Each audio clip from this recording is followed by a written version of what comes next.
过去我们对战争的想象就是你要在战争中你要取得优势，你就4个字：船坚炮利。你要有巨大的战舰，你要有强大的火力，你要有绝对的压制，甚至你要有快速行动力。如果你掌用这些的优势的时候，你在战争中你就立于不败之地。但现在的战争可能不是这样子，特别你面对的是谁？你面对的是中国。中国有一个非常可怕的事，它现在的生产制造力它是世界第一，它现在的轮船有它的战舰的生产力是美国的200倍。它现在可以用全自动化的去生产它的火箭，生产它的飞弹。也就是说，就算在第一级我挡住你了，可是如果你后面的资源、后面的弹药、后面的火药，你不能源源不绝的供应的话，你会形成一个空窗。更可怕的是，在2023年的时候 ，CSIS 他们曾经做过的一个兵推，他说美国就算准备好了，美国就算在这个地方已经部署了最先进的所谓的战机、最先进的火炮、最先进的设备，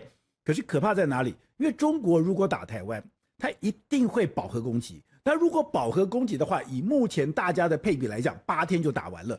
美国，你有没有最好的武器？有，你有最好的防空飞弹，你有最好的反舰飞弹，你有最好的空对地飞弹。但是8天后，你可能这些飞弹你全部打光，那打光怎么办？8天之后就会出现一个可怕的空窗期，而这个空窗期有可能让中国对台湾予取予求。如果这8天他封锁台湾，这8天他登陆台湾，这8天他控制台湾，对台湾来讲那是一个重大损失，对全世界来讲也是一个非常可怕的灾难。那面对这样的状况，我们该怎么办呢？我们看到这本书可能帮我们提出了一个答案：无人军团。也就是说，现在在美国他们也在反思，他们现在也认为说，中国是他们美国也应该是民主世界里面最大的敌人、最大的破坏者。那我要怎么去面对这件事情？你现在再去用船坚炮利，你再去跟他比飞弹，你再去跟他比战舰，可能现在已经没有办法了。我们从俄乌战场上你可以看出来说，乌克兰还可以撑在现在，而且乌克兰现在对俄罗斯造成的压力一天比一天大。它为什么呢？是因为乌克兰在这一段时间里面，它已经建构了它无人机、无人舰、无人军团的生产能力，透过这些以小博大。他甚至可以讲，我1000万，我对你的1亿，我现在可以等于说，我用小飞机、用小的无人机对抗你的苏凯35，这样的一个比例之下，让整个俄罗斯开始动弹不得。所以，台湾现在如果真的要等于说保卫自己，要去面对未来的所谓的国共战争、两岸战争、中国的威胁，最关键什么？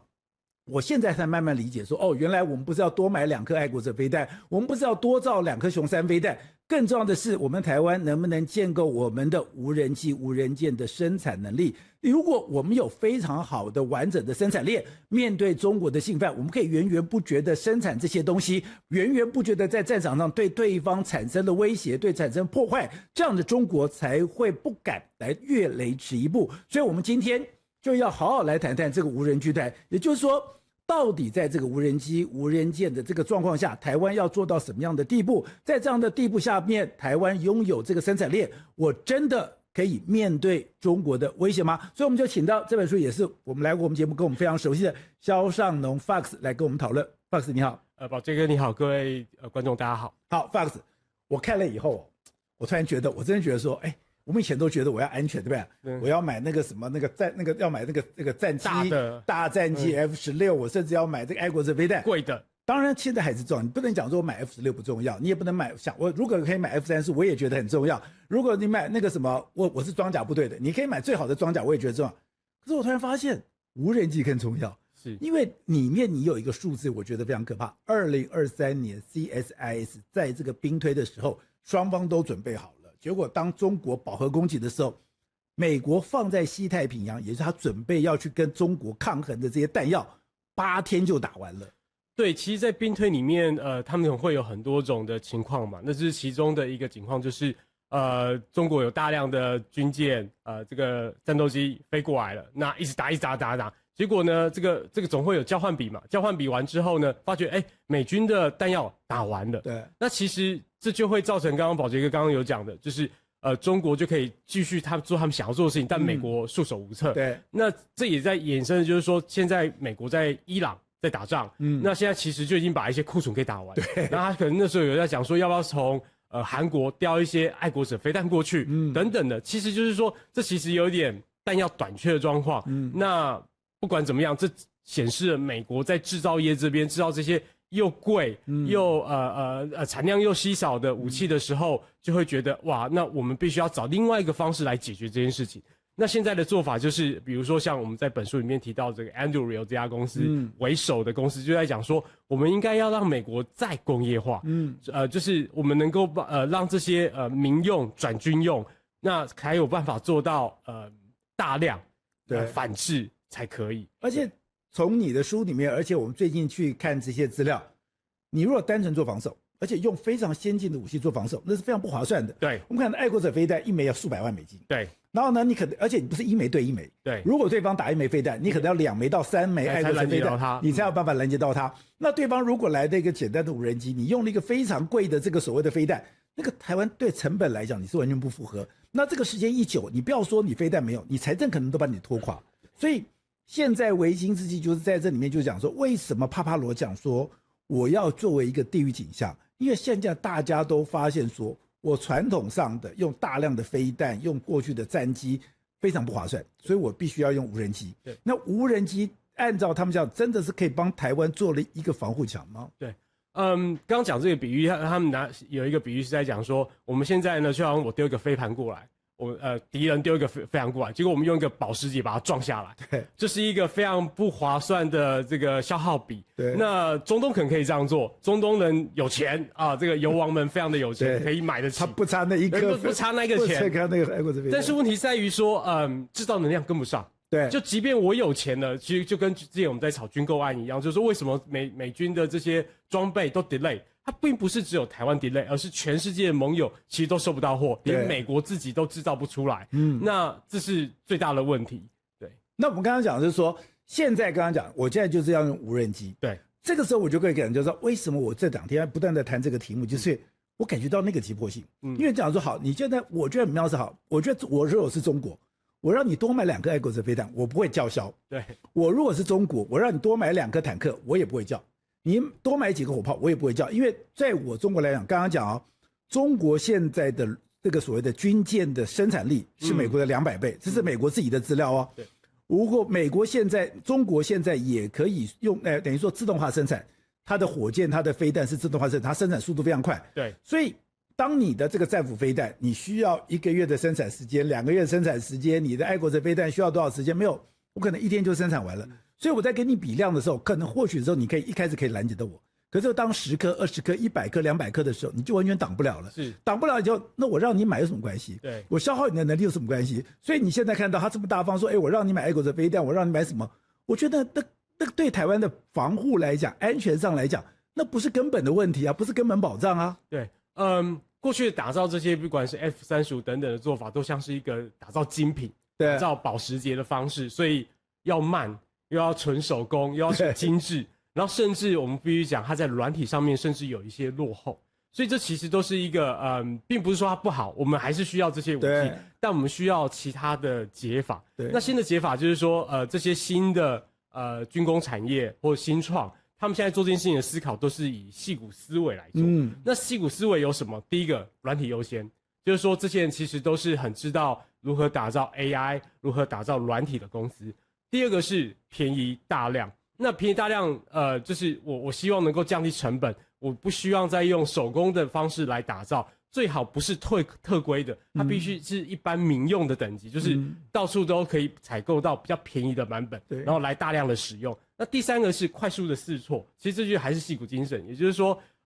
我们常常在讲要不断尝试，然后不断失败，不断前进。对，那所以我们会看到说，我们可能会看到一些立委或他们在讲说，他的失败率是高的，他的错误率是高的，美国自己媒体都在批评他，这其实牵涉到很多层面，就是说，以 Palmer-Luckey 他来讲，就是说，飞弹或火箭本来就是要爆炸的。对，你如果就像 SpaceX， 如果今天 SpaceX 没有透过过去的10几次的失败，它后面不会像现在每一次每个礼拜都在发射，都在升空。那其实他们是希望说快速迭代、快速升级。快速完成这件事情，那这个是几个我看到最新的这一个趋势。那所以我们也要理解说，现在的军工不像过去的军工是说我们必须做到100%优量才能够出厂，要耐用耐操，就是它不见得需要这样，我们需要量大管饱。然后就是可能打了100枚，里面有可能有一半没有中没关系，有另外50枚中了。是，那这个是现在新的思维的方式。当然，这种新的思维里面，大家从哪里看到？其实从俄乌战场上面。对，因为我觉得在俄乌战场上面已经完全颠覆我们过去的那种所谓的理解。因为你要想想，现在俄罗斯的火箭是非常厉害的，俄罗斯的火炮是非常厉害的，可是你的数量是有限的。你也可以在慢慢感觉到说，在俄乌战场上面，俄罗斯取得的优势其实一直在减缓，乌克兰取得的优势其实一直在增高。而两边其实现在在第一线打仗的也都是无人机、无人舰队了。现在在你所了解的，在乌克兰战场上，现在乌克兰到底用无人机、无人舰队，他们到底已经对俄罗斯造成多大威胁？我看你的书里面有提到说，我用一个不到1000万的无人舰，我可以把一个数亿元的战舰就这样摧毁掉了。对他们，比如说他们是在俄罗斯现在其实有非常多的海军军舰停靠在港口里面，那他们其实乌克兰就是拿着这些无人舰在夜晚里面，他就其实是就可以偷袭它，你打不到就把它撞上去，这个战损比就非常的划算了。所以其实这就是一个以小博大的方式。那在地面战的部分，其实也有类似的状况，就是我们最近看到一些新闻的做法是，他们透过无人机大量的，因为像是二战的这样子轰炸的方式，先把这些前线的部队的阵地先轰烂。那轰烂之后呢，他再派地面的这种小型的载具，上面可能有机枪或者是炸弹，跑进去翻进去壕沟里面，炸刚刚飞机炸不到的人，然后最后才是派人，就是乌克兰的士兵，才真的去占领它，去接受这些俄罗斯军人的投降。所以慢慢的，其实在前线这边都会有一些变化的改变。那当然，我们并不是说乌克兰就反攻这个俄罗斯了，其实现在还是在拉锯，但是我们并没有看到俄罗斯人有明显的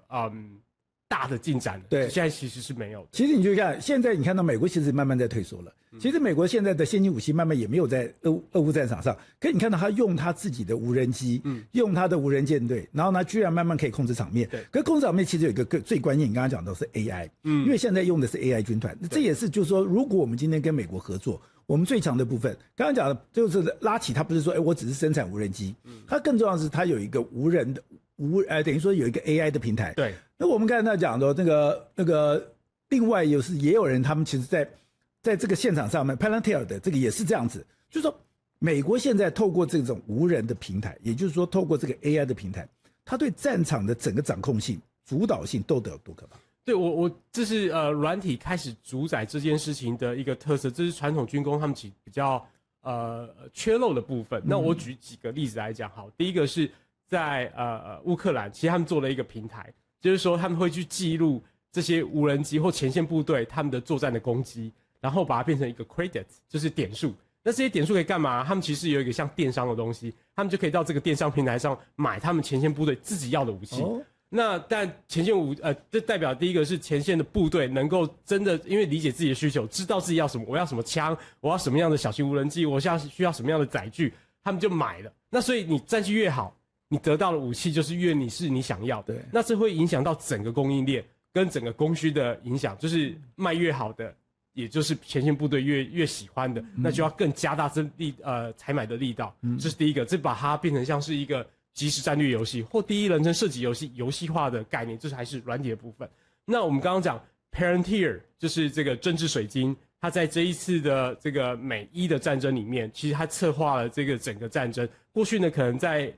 美国对伊拉克的战争里面，可能需要2000个参谋的人才能够办到的事情，他现在在这次战争里面可能只需要用到20个，而且策划的规模、策划等级比之前可能更复杂好几倍上面。所以在 AI 上面，它在选择目标、如何打击的方式上面更有弹性的。那第三个呢，就是在软体的 OS 上面，我们其实看到不管是Anduril 或者是 Shield AI， 他们都会强调说，他们不只有硬体，他们还有软体。那以 Anduril 来看的时候，他们自己有一个叫 Lattice 的作业系统，你把它想成一个作业系统，像 Windows 一样。那这个 Windows 呢，其实它装在自己这个 Anduril 的机器上是可以的。那它也提供的 SDK 就是有点像是套件，它可以让其他的有合作的硬体厂商也可以去装，也可以使用。那变成是他们可以统一的去管理。那这回顾回来也是因为当时间的 Lucky 以前是做这个 VR 头盔的。对，那 VR 头盔的时候，它就是等于说我不只是做这个头盔，我也做这个头盔的软体，同时间也把这种软体的开发者套件给所有人，所以这些开发者们呢，第三方开发者们呢，可以开发自己的 APP， 对，让这一个这个 VR 头盔也可以使用，所以他把这个思维同样的放进到这个武器思维里面，所以不管是台湾制造的无人机，或是日本制造的，或韩国制造，他们只要加入这个系统，其实都可以被融入进去。也就是说，今天因为他就过去的就是做 AR 头盔，对。然后我觉得很妙的是说，当你一个无人机看到任何东西，这个无人机看到所有东西，它所有相关我这一次出去的所有的战场上的，对，不管是无人机，不管是 F-35，不管是 F-16，它全部都可以看到。对，这是另外一个它的一个战场指挥系统，就是说我们都戴了一个头盔，然后会看到一个虚拟的沙盘。然后就好像我们在看这个打电动一样，你会看到，我是在这个指挥官模式，我在天上让看下来整个战场，你可以看到哪一个连队，可以看到我如果今天要攻击对方，我可以有哪些选项，选项之后我就可以派出部署。那这整个全部都已经被 VR 化、3D 化、自动化、AI 化了。那这就是未来无人战这还是有人战场，但是它是被 AI 控制的一个战场。对，但至少人是在后方。对，大部分人在后方。好，那你刚刚特别讲的就是说，你如果说要建构一个台湾真正的防护网，就是真正的这个台湾之盾。那这个台湾之盾，我讲 AI， 我觉得有趣的是说，它同时是盾，它同时也是矛。对。那你要讲说，为什么今天帕帕罗要讲说，我今天要在地域起降？因为美国已经很清楚了，我刚刚在讲，按照 CSIS， 你按照原来的地对舰空对地飞弹、反舰飞弹，你按照这个所有东西。你再怎么储存，以你的生产量，你8天就打完了。那8天打完了以后，你在中间怎么办？它就涉及到说，我空中有无人机，而且我的无人机，以前我们刚刚讲，我的爱国者飞弹是我3枚伺候你1枚。可是如果说我是发展出无人机的话，我可以3枚无人机去伺候你1枚的，不管是这个所谓的它是这个歼20也好啦，歼35也好，或怎么样，我的成本比你还要低很多。他说，如果台湾未来我可以大量这个真正生产的空中数千枚、数万枚的这个无人机，我地底下水里面我也有所谓的无人舰，那我真的就可以完全让中国完全摸不着你到底在哪里。他会觉得你是铺天盖地而来，那这个时候他只要进到台海，他就会变成我们的整个杀戮战场。对，其实我非常喜欢去看 Anduril， 其实他有推出一个有点像是官方影片。那他官方影片很有特色，是因为 Pomolaki 本身是一个动漫迷。他很阿宅，他很喜欢日本的这些动漫，所以他的有2支影片，他是用动漫的风格在展现。其中有一支其实就是在讲这个幽灵鲨他们的无人载具，就是那个海边水边的，在水面里面，然后他在水面里面就是 Ghost Shark， 对 Ghost Shark， 然后就在底下就是沉浮，然后呢，等到适当时间，他可能就开始放出不管是水雷，或者是他可以从这个水面下面去用他们的这个铜头鱼的这个鱼雷去攻击对方。所以他的手段就会变得非常多元，而且让中共他们摸不着边际。尤其是因为假设你今天部队集结了，我们知道他部队集结，就像我们这次可以看到卫星，我们一定都会知道他们已经在部队集结了，要透过码头去上部队。这个时候如果我们有数千台的无人载具，尤其是潜艇在海面下已经等在那里，开始布雷，对，我们准备打过去。那他们的伤亡如果很大，这个时候这个机会成本就是你会思考说，如果我今天部队伤亡很大，我还要这样子做吗？对，那这个是要让对岸他们能够在想，假设他们还有理智，因为去思考这一件事情的平衡上面的话，那这有让台湾的台海安全是更有机会的。好，那 Anduril 当然他是不断的去设计新的无人机啦，先设计这所谓的地下水那个水面下的这个潜舰。好，那你刚才讲到的 Ghost Shark， 我也觉得很好奇，所以我也去查了一下。它非常可怕，因为它体积不大，重点是它非常安静。因为它体积不大，它重点非常安静，所以呢，你很难用现在的反潜去把它给抓到。那很难抓到了以后，你说它可以大量生产吗？那它大量生产，我真的可以神不知鬼不觉用最少损伤的方式去接近对方吗？而且更可怕的是，它是可以同时攻击，也可以同时布雷。对，它就是多功能的载具。那你可以，我们回去，如果大家有兴趣的话，可以去Google 这个 Ghost Shark 这一个系列。原理上呢，它实际上澳洲其实到今年才正式签约跟他买。对，澳洲今年买，而且他已经交货了。对，这代表什么？这代表其实Anduril 它其实已经先在澳洲设好工厂哦，而且已经很有自信的先生产这些产品，然后才交付给澳洲，并不是说我今天澳洲要了，我再慢慢生产，再慢慢做。这代表第一件事情是 Anduril 在这件事情很有信心，而且现在澳洲是正式买了，代表已经通过了澳洲的测验。对，那他们的海军其实跟Anduril 其实有非常紧密的配合，所以这有一个接近是他们的生产基地是放在澳洲的。假设如果这个生产基地能够寄转到台湾，在不管是在基隆或者是在高雄等等的地方，第一个我们能够得到这样子的工业能量，第二个是我们很需要啊，我们把这一片不管是台湾海峡或者是东面的海峡给保护下来，对，我们的生存的空间就更好了。而且 Anduril 他一开始是做无人机的，对，那他现在的无人机有进展很快吗？因为你特别提到，它跟传统的这些不一样，就是它的这个迭代非常快，对，它的进步非常快，对，生产非常快，对。那跟传统的，包括我刚刚讲的这个洛马啦这些公司啦，或者是波音这些公司啦，它在这个生产的速度、迭代的速度、进步的速度，还有它现在对于这个敌人威胁的这种程度，有进展多快？我举个例子好了，刚好在这一个月，现在是4月的时候，美军才释出了一个影片跟照片，说最新一代的无人中程僚机，也就是这种无人机，是跟这个 F-35一起飞的这样中程僚机。现在其中的现在有2个原型，第一个是给 Anduril， 另外一个是给通用原子。那 Anduril 这一台正在试飞。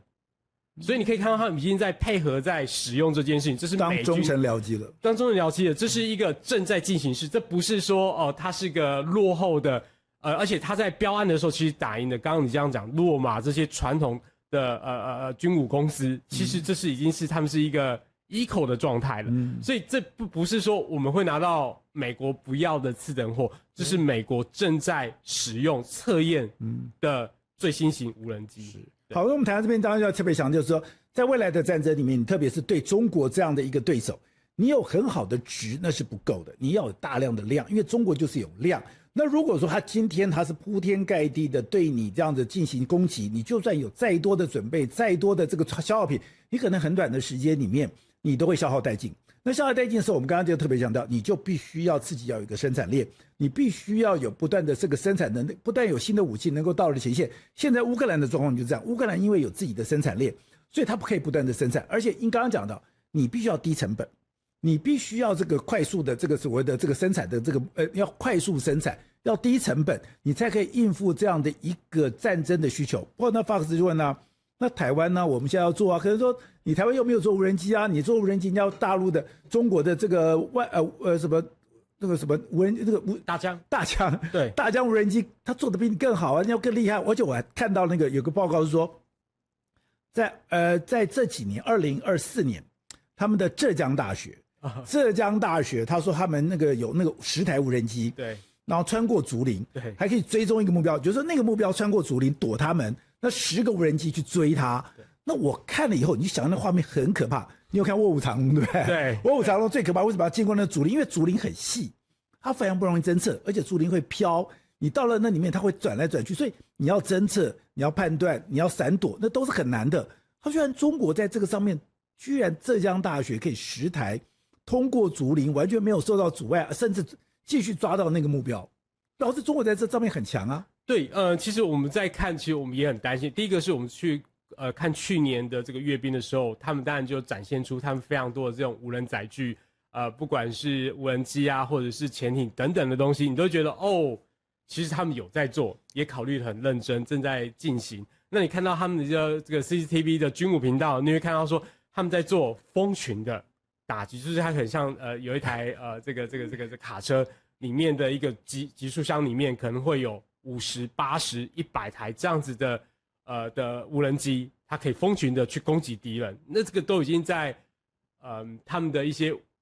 展示肌肉的场合里面，我们都看得到。那另外一个是我们可以看到这个有另外一个机器人的部分。我们去年呢，他们在讲这种人形机器人。那人形机器人去年我们看它就是可能马拉松的时候可能会跌倒啊，可能跑速是1个多小时啊。可是到今年的时候，再次办马拉松的时候，你看到哇，他们的这个跑速变得很快了。那这个也在春晚里面这样子这个舞龙舞狮在跳舞，还有翻跟斗，就翻跟斗等等，你可以知道说他们的迭代，尤其在深圳这种硬体的迭代的速度是非常的快了。我看了非常多的西方的媒体，他们跑去深圳看他们说其实跟美国是不一样，因为美国没有这个能量，没有这样子的聚落，就是它很像台湾的竹科一样，就是所有的供应链都在一起。那我今天要拿什么样的材料，我可能在方圆百里里面立刻随抠随到，然后可以找到供应商，那就不断的往前推进。美国几乎是没有这样的地方，虽然美国现在还有很多人正在不管是在加州或在德州做类似的聚落，但本质上可能距离中国还有一段的距离，所以我们完全不能够忽视中国在这部分可能的努力跟威胁。所以中国有，我们起码应该也要有。假设今天美国在无人机或者是这些先进 AI 无人机加起来的能力是个大学生的程度，那我们必须假设中共也是在比如说可能是高中生，那台湾呢？台湾也许可能就只有国中生，甚至可能只有国小6年级的程度，那我们必定得要急起直追。因为刚刚讲的，现在中国他现在下饺子船舰下的速度是全世界最快的。你说他要有巡洋舰，当然我一直怀疑，我一直对他的空母舰的能力感到质疑啦。对，毕竟他也做出来了啦。对，同意。可是你不要忽略他的飞弹驱逐舰其实是越来越成熟，那他的这个护卫舰其实也越来越成熟。然后呢，这个火箭以后刚刚讲的他的火箭，刚刚讲他这个快速生产，而且他现在精准打击的这个精准度其实也越来越够。就是说，他不只是这样子，他连现在我们看到了美国的报告是这样，他打第一期的时候，他一定是蜂群战术，他的无人机一定是全部过来，所以。你台湾面对这样的状况，你是真的只有用无人机、用大量的无人舰，你才有办法抵挡了中国的第一级攻击吗？对，我觉得这是接下来的概念，我们可能要有高低配，也就是说高级的要有这个入门的也要。我不觉得说我们有很 luxury 能够去选择说什么要，什么我们不要，应该是说我如果有办法的话，我们全都要，那这才是一个比较好的做法。那不管是我们自己开发、技转，或者是跟人家买，这些所有 solution， 我们都必须要被考虑在里面。那尽管说台湾可能还是有非常多的限制，我其实也有看到日本也有类似的限制，韩国类似有，比如说这个因为枪械弹药管制法，或者是其他的法令都有去限制说你假设我今天要试着要去让它炸个东西，台湾是没办法炸的，因为那个就是一个不行的事情被管制，所以这可能都需要在相对应的法律上，在某些地区上面能够松绑，才有办法让这些相关的技术或装备能够被尝试或使用。那这个其实都是一些很多需要思维上面的改变。非常谢谢您的留言，而您的留言我们都会来仔细的阅读。我们非常谢谢Shina77，你说谢谢我们的制作团队的精良内容，他小小心意，我们也感受到你的心意，我们也会努力的来制作您喜欢的一个内容。那我们也非常的感谢这个是 Bo Dream Came True Bo。然后呢，你说谢谢我的用心访问，你谢谢洪医师认真教学有关肾的健康这个知识。现在对于这种健康医疗是我们在网络的部分非常认真要耕耘的一块。我们当然希望台湾未来是一个强壮的国家，台湾未来也是一个伟大而这个健康的国家。另外，我们也感谢了这个 QB Jackie。那你说我们导正了台湾往正向的道路的无形力量，这就是我们努力的方向。因为我们相信说，走对方向，走正确的路，比什么都还重要。那我们也非常谢谢这个 Albert 王，他说你深有同感，从大中小去观看事情，希望能够找到不同的产业来说说他们的成长趋势。我们知道现在台湾的整个产业趋势是呈现一个大爆发的状况，现在连韩国都非常的紧张，所以未来我们也会多报道这种产业趋势。我们希望大家共同来成长。另外就是非常谢谢林立清 D2S， 他说你现在看到了伊隆马斯克的打不败神话，现在台积电的50公里的强大供应链，我们现在也会针对这些国际趋势，而且在整个国际变化的当中，台湾我们到底扮演什么样的一个角色？然后那我们也看到了，另外就是这个 Lovely 这个您提到的，就是说感谢我们精辟的见解，把台湾的情势诠释得非常的清楚，这就是我们现在要努力的方向。因为台湾一直在往前走，台湾的往前走，我们要相信台湾。另外就是这个所谓的755里面，你特别就感谢，我们也感受到您的这个对我们的肯定。我们真的非常谢谢。另外就是这个蓝静，你说谢谢我们制作优质的节目，他是一个退休人士，支持台湾，我们也希望整个台湾一起来进步。另外就是这个 Boy K，然后呢，你说谢谢我们提供这个内容，然后您说您是政大传院的学生，那我们也非常谢谢你喜欢我们的节目，我们也会非常努力的来感谢您对我们的一个喜爱。